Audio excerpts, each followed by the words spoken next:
بچا 5 تا پرنده روی درخت داریم، یکیشونو با تیر شکار میکنیم. چند تا پرنده روی درخت میمونه؟ آقا اجازه هیچی. نه 4 تا میمونه. انیشتن یه پشکم بزنی پرنده فرار میکنه، زدی یکیشونو کشتی بگردی میمونن رو درخت.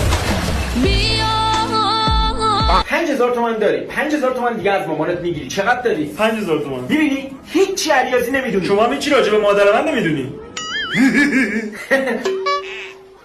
خب بچا میریم سر درس علوم. اگه گفتید چرا ما چند تا گروه خونی مختلف داریم؟ آقا برای اینکه بچه‌ها از تمای مختلف لذت ببرن. ها خیلی بانمکی. میدونستی قورباغه بالاتر از برج میلاد میتونه بپره؟ واقعا؟ آره، چون برج میلاد نمیتونه بپره.